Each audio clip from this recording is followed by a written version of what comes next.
हमारा संबंध, हमारा रिलेशनशिप, हमारा जो दोनों का संबंध है वो ठीक नहीं चल रहा है। उसमें बहुत ज़्यादा लड़ाइयाँ चल रही हैं, बहुत ज़्यादा आर्ग्यूमेंट्स हैं, बहुत ज़्यादा ट्रस्ट इशूज चल रहे हैं, बहुत ज़्यादा बहुत ज़्यादा परेशानियाँ चल रही हैं, आर्ग्यूमेंट्स हो रही हैं।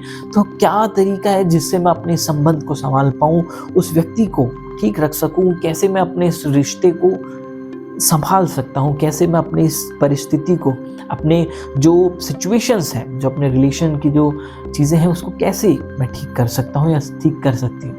तो मित्रों, कई बार इसके पीछे सबसे बड़ा जो रीज़न होता है, जो सबसे बड़ा कई बार, कई मायनों में अगर देखते हैं, कई सिनेरियोज में अगर हम देखते हैं, कुछ पर्सपेक्टिव में अगर हम देखते हैं, तो सबसे बड़ा जो रीज़न होता है, जो सबसे बड़ा इसके पीछे जो कारण होता है, वो ये होता है, क्या वो होता है कि सिर्फ सामने वाले से अच्छाइयां ही ग्रहण करना। जी हाँ, कई बार आप अपने आप को देखिए, क्या मैं, हम वाकई में कंप्लीटली परफेक्ट हैं? क्या हम में कोई दोष नहीं है? क्या मैं अंदर से पूरा भगवान स्वरूप हूं? क्या मेरे अंदर कोई भी जो अगुण है, जो निर्गुण जो चीज़ें हैं, या फिर जो गलत गुण हैं, जो बैड हैबिट्स हैं, क्या वो नहीं है? मेरे अंदर कमियां हैं। मैं भी बहुत ज़्यादा गलत इंसान हूँ। मेरे अंदर भी बहुत सारी कमियां हैं, फ्लॉज हैं, है ना? तो जब मेरे अंदर अवगुण हैं, तो मैं सामने वाले से हमेशा अच्छे ही गुण को मैं एक्सेप्ट कर सकता हूँ? कैसे ही वहां पर ये रखूं, नहीं यार ये इंसान हमेशा ऐसे रहे, ऐसा करे और ये ऐसा कैसे?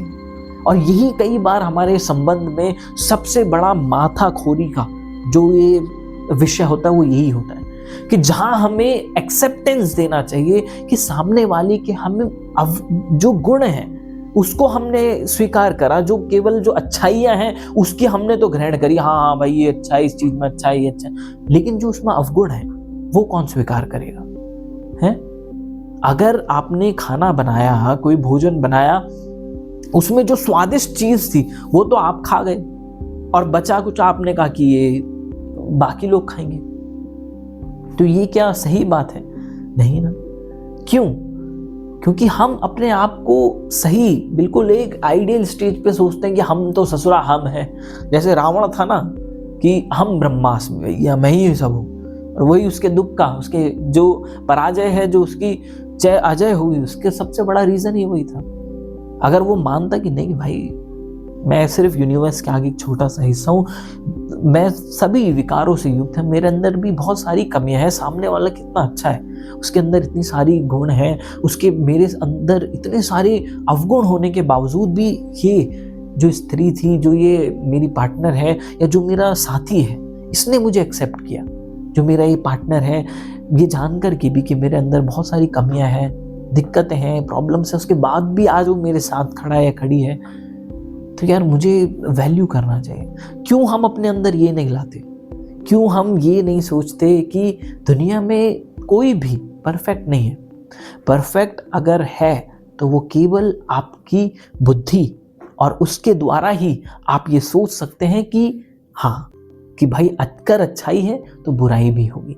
जो बुराई है, जो प्रेमी होता है, जो सच्चा प्रेमी होता है, जो रियल लवर होता है, वो अच्छाइयों को बाद में ग्रहण करता है, लेकिन सबसे पहले उसके अवगुण को स्वीकार करता है। वो ये कहता है कि हाँ मुझे इसकी ये क्वालिटी पसंद है, लेकिन वो ये कहता है कि इसमें ये कमी है, इसके कारण मुझे ये पसंद है, ये थोड़ी नादानगी है, थोड़ा इसमें बचपना है, जो हालांकि इसको आप एक अवगुण मानते हैं, अरे यार बचपना है इसमें आ रही है, लेकिन जो सच्चा प्रेमी होता है उसके लिए वो अवगुण जैसी कुछ नहीं होती, क्योंकि प्रेम जो होता है वो अनुभव स्वरूपम होता है, प्रतिक्षण वर्धमानम होता है, यानी कि कांस्टेंट बढ़ने वाला होता है, वो समय के साथ कम नहीं होता, वो बढ़ता रहता है। और ये तब ही होना संभव है जब हमारे पास ऐसा गाइडेंस होगा, या फिर ऐसे लोग हमारे आसपास होंगे, ऐसा मेंटोर या फिर टीचर या फिर गुरु हमारे पास होगा, जो इन चीज़ों की रियल असलियत, जो अहमियत है, वो हमें सिखाए।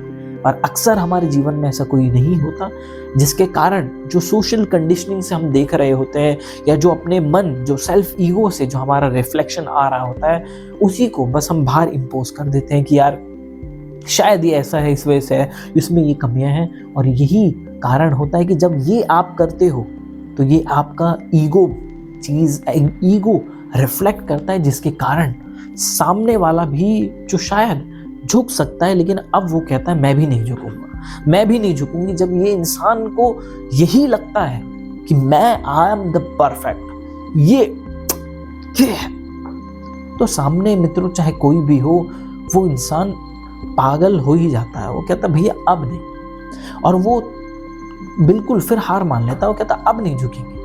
और अगर वो नहीं झुकेगा, अब वो भी अपनी साइड से वही रिफ्लेक्ट करेगा जो आप देंगे, क्योंकि संबंध वही होता है।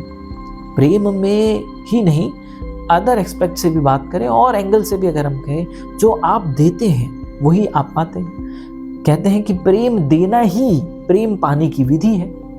जब आप प्रेम देना शुरू करते हैं तो आपको स्वभाव में प्रेम ही मिलता है। और संबंध तो एक ऐसी चीज है जिसका कोर पे ही होता है कि निस्वार्थ। अगर आप उस व्यक्ति से कोई भी, अगर आप निस्वार्थ नहीं रह सकते तो वो संबंध आपके लिए नहीं। अगर वो भाई हो, बहन हो, पिता हो, माता हो, अगर आप उनसे प्रेम करते हैं तो वो निस्वार्थ की कसौटी पर ही कसा जाना चाहिए। क्योंकि अगर वो निस्वार्थ है तो ही आपको उनके लिए तो हमेशा आप समर्पित रहेंगे करने के लिए, लेकिन बदले में वहां से ये मिले वो मिले ऐसा नहीं होगा। और जब ऐसा नहीं होगा कामना वापस मिलने की, तो यही कारण है कि आप जीवन में जो ज्यादा दुखी हैं वो भी नहीं होंगे, क्योंकि आपको पता है यार ठीक है, मेरा जो कर्तव्य है वो दे। तो इसीलिए कई बार जब आप, भले ही गलती सामने वाले की हो, क्योंकि मैंने भी अपने संबंध में ये चीज करके देखी कि जो गुस्से वाली स्टेज है उसमें जब गलती उसकी है, लेकिन अगर मैं झुक जाता हूँ, यार मेरी गलती है, यार मुझे नहीं डांटना चाहिए था, यार तुम मेरे लिए इतना एफर्ट्स करते हो, उसके बावजूद भी यार मैं नहीं समझ पाता, ठीक है यार सॉरी, मुझे माफ कर दो। और जब ऐसी चीज होती है तो मैंने तुरंत सामने वाले को यूं से यूं आते हुए देखा। ये बहुत प्रैक्टिकल टिप है कि जब झुक जाते हैं, जब आप समर्पित हो जाते हैं, तो सामने वाला भी जो उसका गुस्सा है, वो अहम जो है, जो सेल्फ ईगो उसका होता है, वो भी छोड़ देता है। वो कहता है नहीं यार, एक्चुअल में आपकी नहीं, मेरी ही गलती है, मैं ही गलत बोल दिया, नहीं ऐसा नहीं है।